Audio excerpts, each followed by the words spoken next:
Namaste, it's the Super Saturday debate. I'm Anand Narasimhan. But before we dive into the debate and the story for today that revolves around China and how it's trying to use our neighbors against us, here's news, and it's an update on Salman Rushdie and the attack against him, attack on him. The attacker, Hadi Matar, now has officially been charged. He's been charged with attempted murder in the second degree. That's the latest that's coming through, even as the latest on Salman Rushdie is that he is on ventilator support, likely to lose an eye. His nerves in his arm have been severely affected, and recovery will be very, very slow, and he's fighting an adverse or a hard battle right now. The individual responsible for the attack, Hadi Matar, has now been formally charged with attempted murder in the second degree and assault in the second degree. That's the Chautauqua County District. That's what he has said. Jason Smith is the district attorney. He's the county district attorney, Jason Smith. He's the one who's announced that the charges have formally been pressed. They were actually waiting for an update on Salman Rushdie's health, before formally pressing charges. Now, Abhishek now joins us with more details. Abhishek, they've taken their time, but it's murder in the second degree and assault in the second degree. Yes, Anand, and also so far police and the investigative agencies, they have not been able to establish the motive behind the attack. There is a rumor, or there is a suspected case of the person Hadi Matar, who's being brainwashed with some extremist Shia ideology, because the social media profile of him apparently shows that his likings was for Iranian supreme leaders. His profile photos also had Qasim Soleimani, the IRGC commander who was killed in a attack in Iran. So clearly, one can only link these two incidents of him attacking this author and novelist Salman Rushdie, and him also being sympathetic with this Islamist, radicalist, extremist ideology. But so far, to tell it very authoritatively that the motive behind the attack was linked with the extremist ideology is something that the agencies have avoided, and they are still investigating and probing. The interrogation is still on, and we'll soon be able to know who all were behind this attack, or this person was clearly on his own, just trying to take revenge, or a 24-year-old motivated to go against a Salman Rushdie whose book Satanic Verses was written 33 years ago. Quite bizarre. And who were the motivations? How was he brainwashed, and what is it? Is this now endemic to the world, this social media brainwashing? Because India is also grappling with a lot of radicals who've been brainwashed via social media. So there is a context to this. We'll continue to track the details. They have not divulged too much about Hadi Matar and his affiliation so far. Abhishek, thank you for your inputs. Now we set up our main debate on this Super Saturday.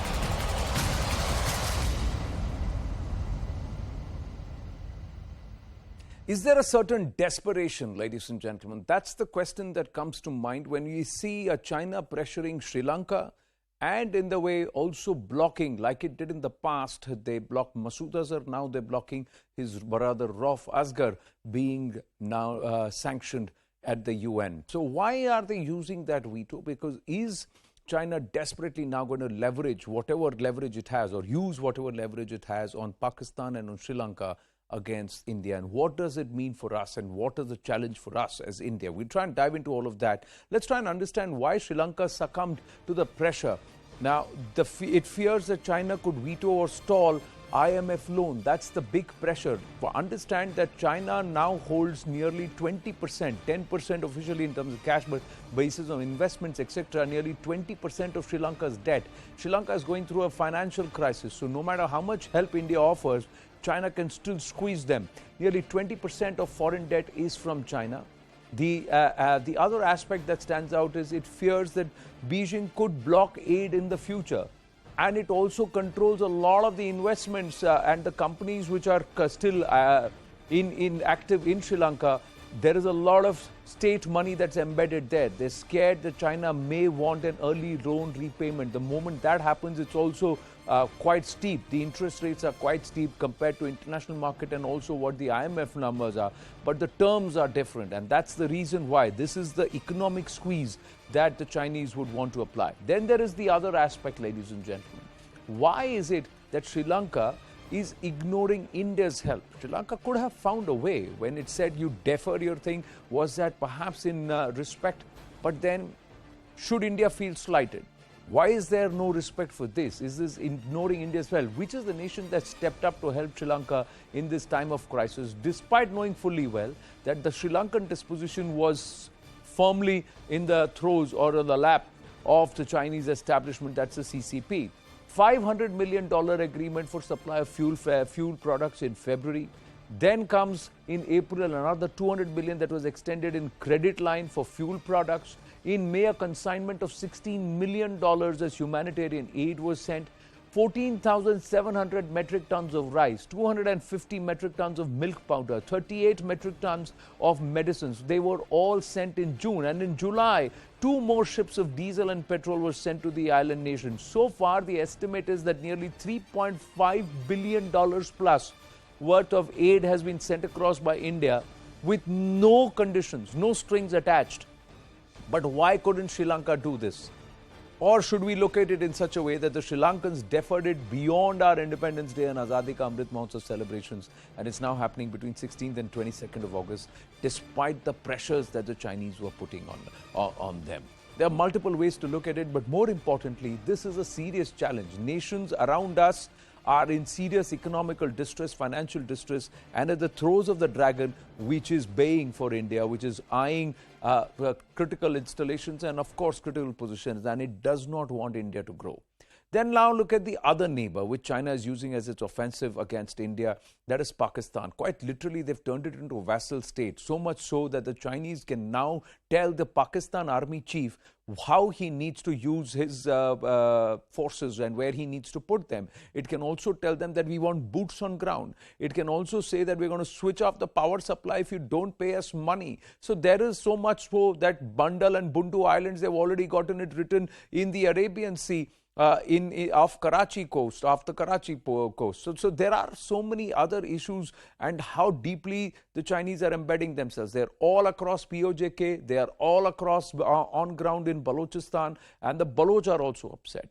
Now what they have done is they have halted India and US's bid to get the Jaish Deputy Chief Rauf Asghar. He's the man calling all the operations. In the past, they have blocked Masood Azhar's listing. Now they blocked the brother Rauf Asghar's being designated as a terrorist.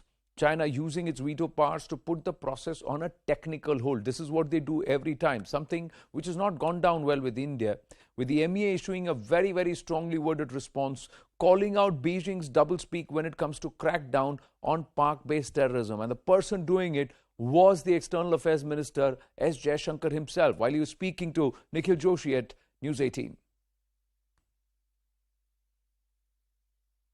Since everybody seems to be very perturbed by the developments between China and Taiwan and the activities in the Taiwan Strait and the diplomatic outreach that is happening, I'm sure China has contacted and so has Taiwan. Where do we stand? I'm sure you don't want to get into details on a camera, but can you give us, the citizens, a sense of how the government is thinking on this issue, sir? Well, I think yesterday the spokesperson actually gave a very measured and objective statement on that. I would refer you to that. I don't want to add to it because I think what was conveyed was something which was very carefully thought through. Well, measured for sure, sir. I did follow those words. Also, what I was looking for is the country's stand on one China policy, because the party spokesperson... I think he answered that also yesterday. Did he, sir? Yes, he did. I would urge you to look at it. Okay, sir. Let's talk about al-Zawahiri's killing. In Afghanistan. It's similar to what happened in Abbottabad, Pakistan, when Osama was. Taliban now saying we will not let terror to flourish from our land. Pakistan at that point saying we don't have any connection to terror. We want to block these Rauf Azhar, Masood Azhar on the UNSC. We don't have a permanent seat there, and China's blocking us there. How's the country looking at this, sir? Look, let me make 2-3 points here. One, very few countries have faced the kind of terrorism that we have done. I mean, today we are marking, it's Har Ghar Tiranga, which I will be going on to do a program now. So 75 years of independence. It's 75 years of great achievement, 75 years of progress, but it's also 75 years of challenges. And among the challenges, beginning from 1947, if you see how events happened, unfolded in Jammu and Kashmir at that time, the use of terrorism as a instrument of pressure or coercion against India has been something which has been very much part of these 75 years. So we have to be very resolute. We have to have clarity on this. It is not an issue on which we can ever compromise. So what for us to press for a sanctioning listing of notorious terrorists, people who have not hidden what they have done, is absolutely natural. And whether if other countries choose to block it, I think that is for them to think about what they are doing and what that means for their own credibility when it comes to terrorism. So is China using India's neighbors?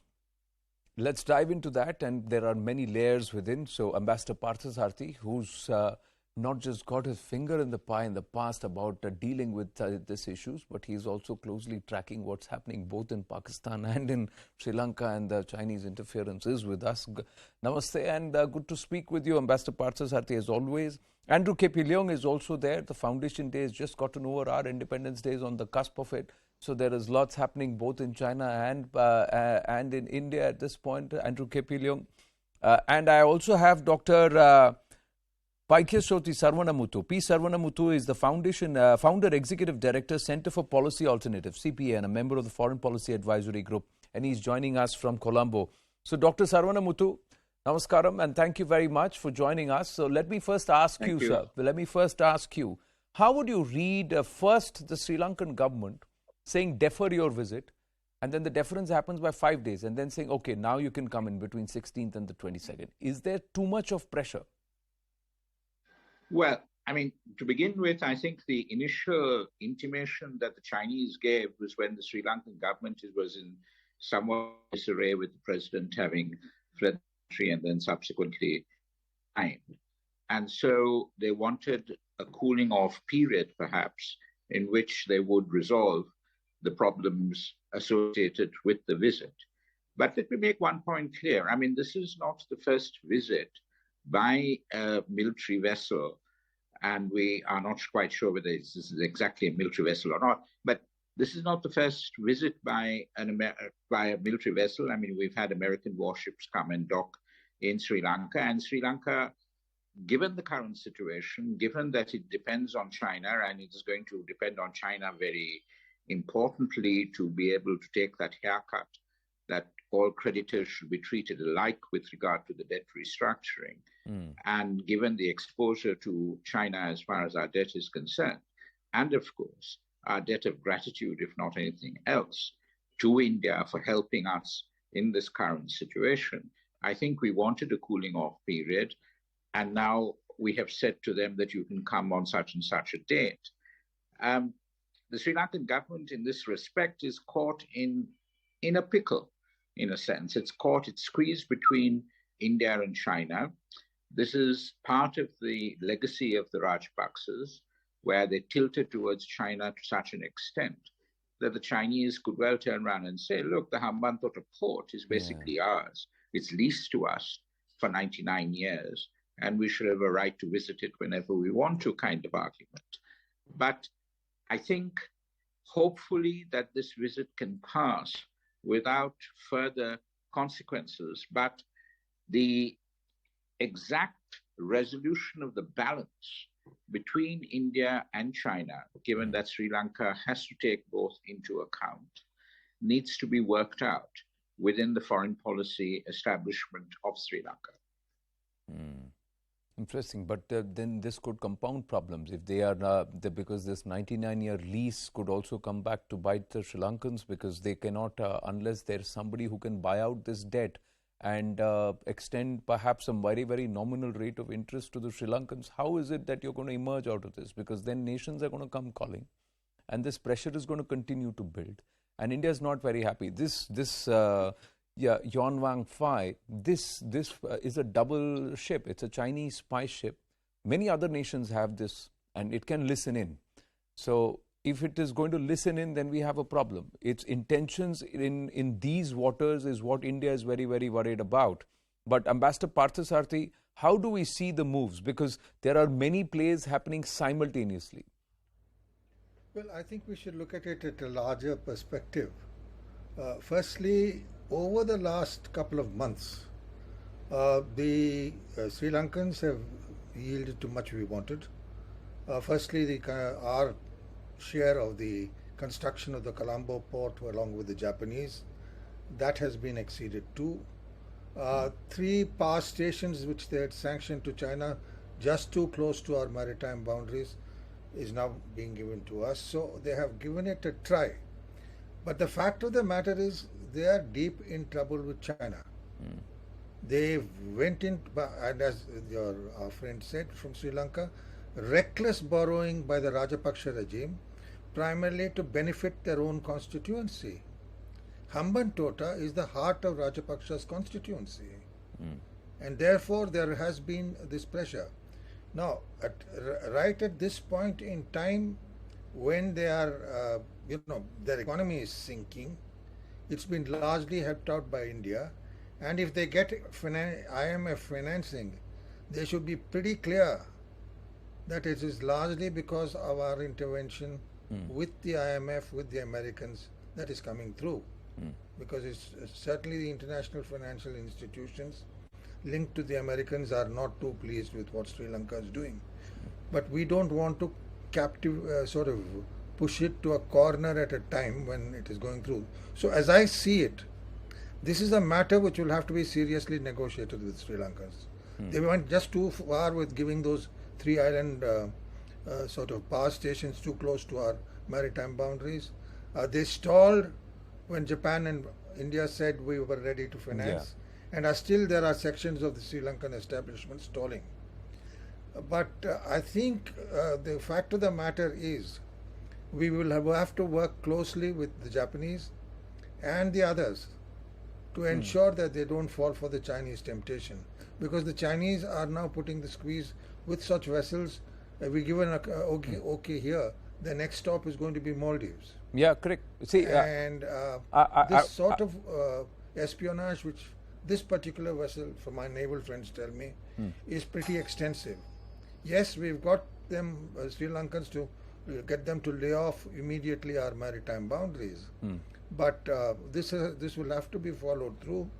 Sri Lanka perhaps now realizes what the Chinese mean when they put the nations are waking up when it is too late, Ambassador Parthasarathy. I just have another question. I think this will have to be a continuing exercise. Okay, I just have a follow-up question. Is this a possibility that the nations who are wanting to protect the interests in the Indo-Pacific, and especially around this subcontinent and in this passageway, can their nations come together, form a bank or a corpus, which buys out not just the debt, but also loans this at a lower rate of interest? So is that not possible, especially with nations like America, Japan, India, Australia, and some of the other countries can come together, form a corpus and a pool, which will help nations which are in the clutches of China's economic hegemony, and free them. Now we need, because there are strategic points, Djibouti, Maldives, Sri Lanka.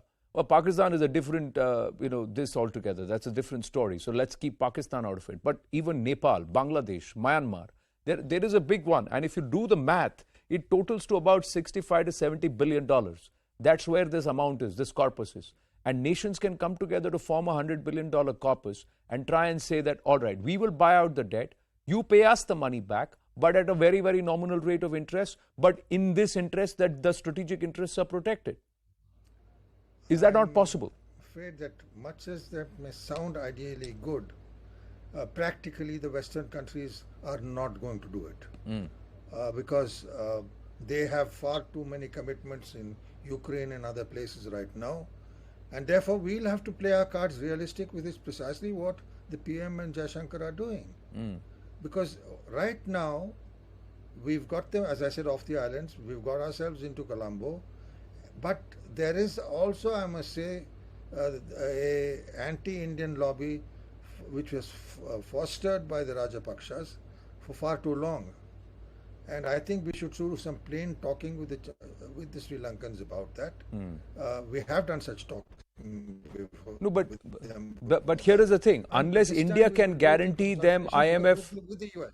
unless India can guarantee them IMF funding, that they'll be able to emerge out of the China squeeze, what do the Sri Lankans do? They have to protect their interest and their people, and they are sandwiched between a nation they should have trusted with a nation that they have actually borrowed externally from, and who's sitting there like a typical Indian zamindar, trying to extract every single pound of flesh. So that's the story with Sri Lanka at this point. But let me ask Andrew Kepiliong, why is this affinity to the Jaish leadership? China, which is trying to make a statement on terrorism, why is it blocking the sanction of a terrorist? Is it because Jaish provides boots on ground for its CPEC projects to protect them where the Pak army can't be seen? Well, as I said before, China is not officially, saying no to blocking the so-called terrorists. Is using technical reasons, saying it needs more time. But I thought you're referring to the spy ship problem, and then the indebtedness of the Sri Lankan government to China. Now, as far as the indebtedness is concerned, this has been a cautionary tale to China as well, because the Hambantota port has been held up as the poster child of China's Belt and Road projects. And it's been instructive to China as well, in the sense that when it first came into Sri Lanka with this project, Sri Lanka was already heavily indebted to other lenders and other nations. That's why even with such sum of money, the present indebtedness level is only about 25%. The majority of the debt in Sri Lanka is held by other lenders, other Western lenders. And this has been a cautionary tale in the sense that initially the Belt and Road lending is not subject to as stringent kind of evaluation as they should be. And that's why this kind of indebtedness is happening all over because the place. currently China holds about 20% of its debt. Learning. China has about 20% of Sri Lanka's debt. That's a vice-like grip that it has on Sri Lanka. And if it is all about the Hambantota port, so will China, Sri Lanka can renege the lease where India can help $3.5 billion. Well, India will say, okay, I'll give you $1.2 billion, cancel the lease, and let's operate the port together. Will China agree? Well, I think that the most important thing is that apart from the loan, the Hambantota port is of strategic importance to China as well, because it's part of China's Belt and Road. So it's not just lending for lending's sake, as in the case of many other countries. There are strategic interests. So are you saying it's the same strategic interest that is asking that is getting them to block Rauf Asghar because of the CPEC project? Because Jaish is providing them cadre there, which will guard their CPEC projects. So the Jaish is a good outfit because they are giving you mercenaries on ground in Pakistan. I think that you've got to separate the repayment of the debt. Which is it's the same interest, right? It's the same One Belt, One Road and Belt and Road initiative. That's where it is coming through. It's a CPEC project. So for a CPEC project, if the Jaish is providing you cadre on ground to guard your the Chinese personnel there and guard your CPEC, so then they are not terrorists. So that's how the China would define terrorism. On the other hand, you will let a nation suffer and you will hold it in a vice-like grip because it suffered. It matters. Your strategic interest matters above the interest of the Sri Lankan people and Sri Lanka as a country. Well, I think that this is also supported by Sri Lanka as a nation. Of course, Sri Lanka can decide what is its own best national interest. The Sri Lankans are saying that Chinese are making us suffer. The Sri Lankans are saying that they've overdrawn their debt. As far as the branding of this organization as terrorists is concerned, in fact, I said in an early interview that back in 2019, I think the same organization was well, you didn't need time to assess ETIM, but you need time to assess the Jaish-e-Mohammed and just its leaders. The organization is already proscribed, but its leaders should not be proscribed. What logic is this? It defeats. Every time it's a technical hold, be it Masood Azhar or Rauf Asghar. Well, it's a Saturday, so that's why my time is limited. I thank you, gentlemen. We'll try and take this conversation forward. But for the moment, thank you very, very much. Winding up the Super Saturday debate on that note, ladies and gentlemen. Stay with us.